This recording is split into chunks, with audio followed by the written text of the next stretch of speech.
जय गुरु जी संगत जी। ये मेरा दूसरा शुक्राना सत्संग है। ओम नमः शिवाय, शिव जी सदा सहाय। ओम नमः शिवाय, गुरु जी सदा सहाय। अगर मुझसे कुछ भी भूल चूक हो जाए गुरु जी तो क्षमा कर दीजिएगा। बहुत दिन से मैसेज आ रहा था कि तू अपना शुक्राना सत्संग शेयर कर, शुक्राना सत्संग शेयर कर। सबका हो गया है, बस तू ही बाकी रह गई है। तो मैं बहुत दिन से सोच रही थी करने के लिए, पर पता नहीं क्यों नहीं कर पा रही थी। आज मैंने सुबह से ही मन बनाया कि नहीं, आज मुझे सत्संग शेयर करना ही है। जैसा कि मेरा एक पहला सत्संग मैं कर चुकी हूँ और मेरा दूसरा सत्संग जनवरी का है। मैं बहुत दिन से स्कूटी सीखना चाहती थी और मैं स्कूटी सीखी तो बहुत घबरा रही थी, क्योंकि मैं कभी साइकिल नहीं चलाई थी, डायरेक्ट स्कूटी सीखना चाह रही थी। तो मेरा बेटा है 11 साल का, उसको स्कूटी आती है चलाना, पर मुझे नहीं। वो बोला मम्मा मैं आपको स्कूटी सिखा दूँगा, पर मुझे बहुत डर लगता था कि कहीं मैं गिर गई तो, कहीं चोट आ गई तो। गुरुजी से मन ही मन बहुत प्रार्थना करती थी कि गुरुजी मेरा सपना आप ही को पूरा करना है और स्कूटी आप ही को मुझे सिखाना है। आप कैसे भी करके आप मुझे स्कूटी सिखा दो। आप विश्वास नहीं मानेंगे संगत जी, जब फर्स्ट टाइम मैं स्कूटी पर बैठी, इतना तेज़ स्टीयरिंग गया कि जाके दीवार में मैं टकराई और स्कूटी गिर गई। मैं भी गिर गई और मुझे बहुत आश्चर्य हुआ कि मुझे कुछ हुआ भी नहीं। मैं उठकर फिर खड़ी हो गई, स्कूटी को भी उठा ली, ज़रा सा भी कुछ नहीं हुआ। इतना ज़ोर से मैं जब गिरी थी, स्कूटी भी इतना ज़ोर से, तो वहाँ ईंट का छोटा छोटा टुकड़ा था। बहुत कुछ हो सकता था, पर मुझे कुछ भी नहीं हुआ। एक खरोच तक नहीं लगा। जैसे लगा कि गुरुजी ने मेरा हाथ थाम लिया। और फिर मैं स्कूटी चलाई। फिर मैं जाकर थोड़ी देर के बाद मैं उसी गड्ढे में जाके गिर गई। फिर मुझे कुछ नहीं हुआ। मुझे तुरंत ही आभास हुआ कि मुझे मेरे साथ गुरुजी हैं जो मुझे गिरने नहीं देंगे। मैं गिर तो रही हूँ पर गिर नहीं रही हूँ। गुरुजी मुझे संभाल रहे हैं। मुझे चोट भी नहीं आ रही है बिल्कुल भी, और मैं इतनी ज़ोर ज़ोर से गिर रही हूँ। तो बहुत आश्चर्य लगा। उस पल का शुक्राना गुरुजी, आपने मेरा साथ दिया। आपने मुझे विदिन 10 दिन में मैं स्कूटी सीख गई। और इसके लिए गुरुजी का तहे दिल से लख लख बार शुक्राना, जो गुरुपा ने मुझे स्कूटी सिखा दिया। और मेरा दूसरा सत्संग है, एक और सत्संग है मेरा। बहुत दिन से मैं सोच रही थी, गुरुजी का स्वरूप मेरे पास नहीं था। मैं जुड़ी तो 2023 अगस्त से हूँ, पर मेरे पास कोई स्वरूप नहीं था। और मेरा मन बहुत अंदर से ये था कि मेरे पास भी स्वरूप हो, मेरे पास भी स्वरूप हो। एक दिन ऐसे ही 1 फरवरी में मेरा बेटा बोला कि मम्मा ऐसा करते हैं ना, गुरुजी का प्रिंट आउट निकलवा लेते हैं मोबाइल से। पता नहीं हम लोग कब मंदिर जाएंगे। मेरा बेटा भी, दोनों बेटा गुरुजी को बहुत मानता है। मेरा 2 बेटा है, एक 7 साल का है और एक 11 साल नहीं संगत जी, सॉरी, मेरा दूसरा बेटा 13 साल का है। तो वो हम मेरे पास लेकर के आया। हमने ठीक है जाओ लेकर के आओ, और वो लेकर के आया। वो सीढ़ी पर चढ़ रहा है और मैं हॉल में हूँ, और मुझे तेज सुगंध आया रोज का। मैं सोचने लगी, अरे रोज का फ्रेगनेंस आ रहा है, कहीं गुरुजी तो नहीं। मैं तुरंत शुक्राना गुरुजी, लख लख बार शुक्राना गुरुजी। तुरंत मेरा बेटा आया तो मुझे फील हुआ कि वो गुरुजी का स्वरूप मैंने प्रिंट आउट करवाया, निकलवाया, और गुरुजी सच में इस स्वरूप में आ गए। मतलब कुछ ही क्षण के लिए रोज़ का फ्रेगनेंस आया था, उसके बाद नहीं। फिर वो मैंने वैसे ही अपने एक ये प्लास्टिक में कर करके ड्रॉवर में डाल दी कि कल को मैं नहा धोआ के पूजा पाठ करके तो अच्छा से मैं इसको करूँगी। अब तो मुझे लग रहा था कि फ्रेमिंग कराने जाना होगा, पर मेरे पास बहुत सारा फ्रेम पड़ा हुआ था न्यू। मेरा बेटा मैं इधर किचन में थी और लख शुक्राना भी की गुरुजी का घर आने के लिए।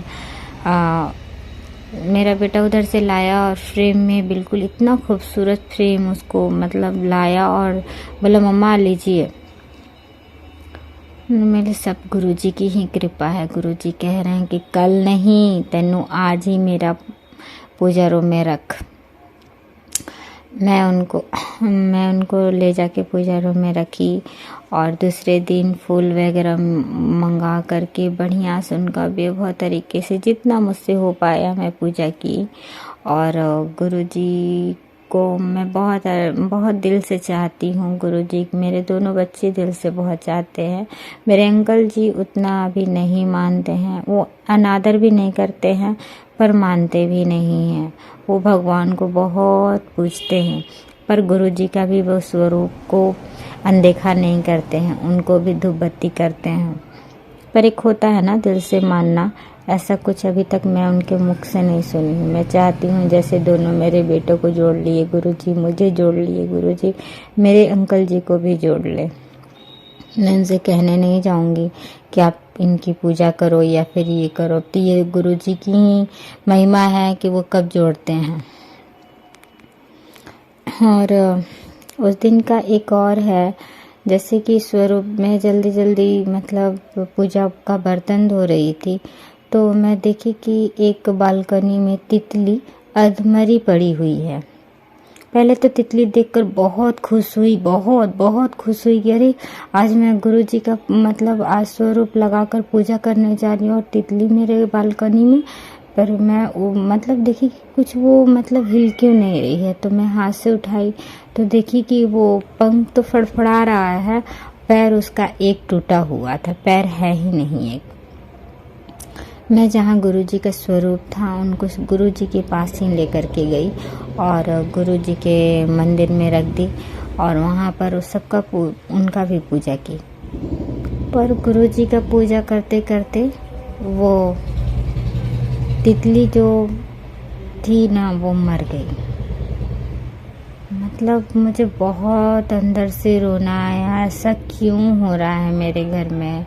इससे पहले भी एक तितली थी, मतलब वो कब मरी थी हम ये तो नहीं जानते हैं, पर एक तितली और मरी थी मेरे घर में।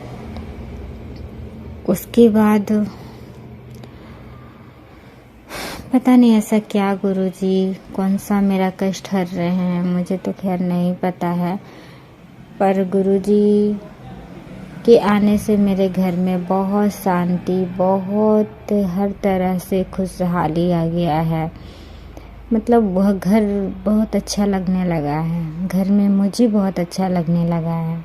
मेरी मेड से नहीं बनती थी, मैंने उसे हटा दी। बहुत मतलब कोई काम ढंग से नहीं करती थी तो मैंने उसे हटा दी। तब से लेकर मुझे डिस्क प्रॉब्लम है, फिर भी मैं कुछ कर नहीं पाती थी। डॉक्टर मुझे सख्त मना किया झुकने के लिए, ज़मीन पे बैठने के लिए, पैर मोड़ के बैठने के लिए, पर वो उसको हटाए हुए मुझे हो गया। सरस्वती पूजा के दिन ही मैंने उसे हटाया था।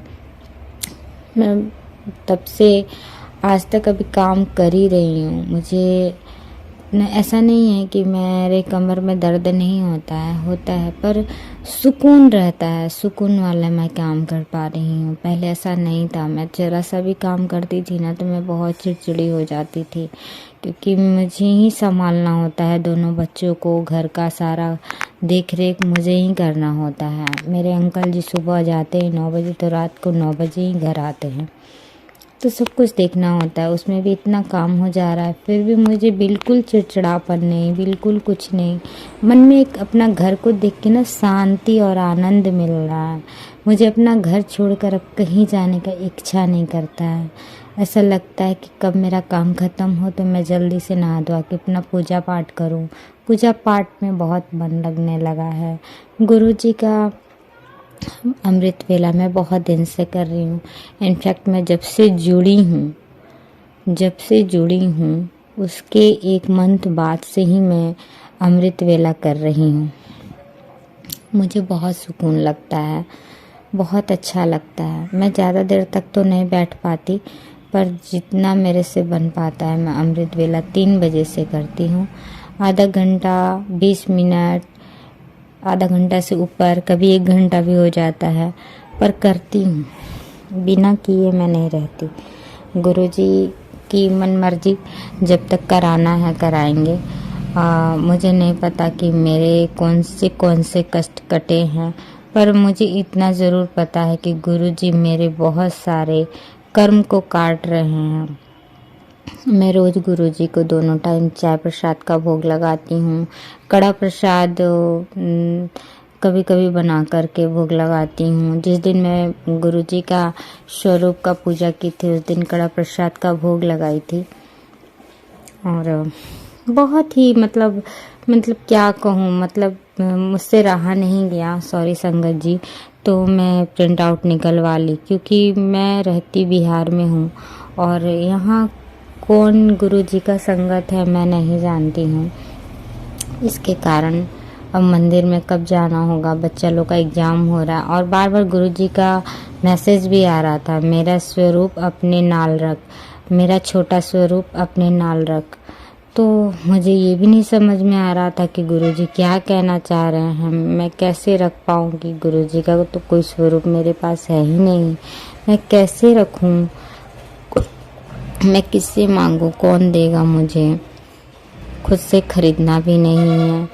तो मैं यही की कि अपने मोबाइल से प्रिंट आउट करवा कर निकाल लिया। और ऐसा नहीं है गुरुजी, ऐसा नहीं है संगत जी कि ब्लेसिंग नहीं मिलता है। ठीक है, गुरुजी के मंदिर से ही मिलता है ब्लेसिंग, पर ऐसा नहीं है। मन सच्चा होना और मन में श्रद्धा होना तो हर जगह गुरुजी हैं, हर जगह।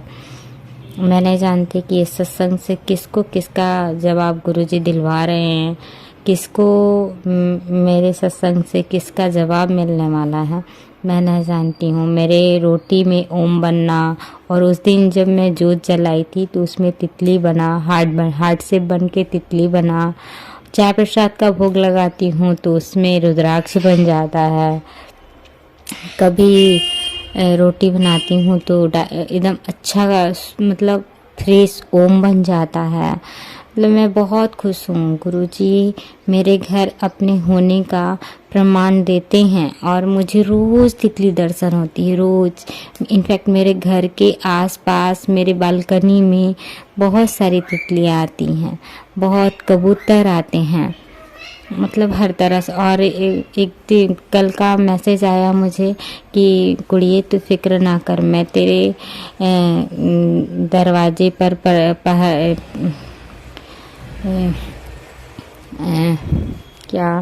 मैं तेरे दरवाजे पर, सॉरी संगत जी, पहरदार बैठा दिया है।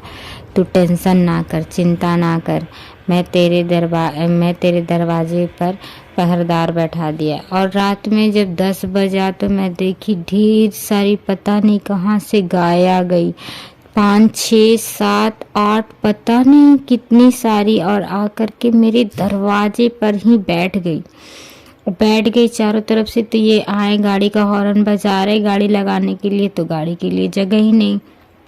फिर वो जैसे तैसे करके साइड में लगाया और बोली इतनी गाय कहाँ से आ गई, जिसमें से एक सांड भी था।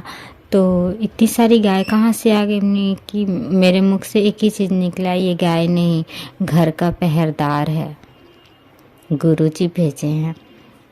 बस इतना कहकर मैं ऊपर आई और रोटी लेकर के दी और आलू दी, सब लोग खाए। और मैं ऊपर आके अंकल जी को खाना पीना खिला करके मंत्र जाप करके सो गई। गुरुजी का बहुत सत्संग है मेरी लाइफ में, बहुत सत्संग है। जब से जुड़ी हूँ हर एक दिन कुछ न कुछ सत्संग होता ही होता है मेरे साथ। जितनी कहूँगी उतना, जितनी बड़वाई करिए गुरुजी का उतना कम है। गुरुजी बहुत अच्छे हैं, बहुत अच्छे हैं। हर एक उलझन का जवाब मिलता है, हर एक मन का उलझन का जवाब मिलता है, हर एक टेंशन का जवाब मिलता है। बार बार मेरे पास एक मैसेज आता है, कुड़िए तू चिंता ना कर, मैं तेरे संग हूँ, कुड़िए तू चिंता ना कर, मैं तुझे न्यू घर ब्लेस कर रहा हूँ, मैं तुझे न्यू घर ब्लेस कर रहा हूँ। शुक्राना करना ना भूली, शुक्राना अपने न्यू घर में सत्संग जरूर कराई। मैं तेरे घर आऊँगा और अमृत वर्षा भी करूँगा और शहद वर्षा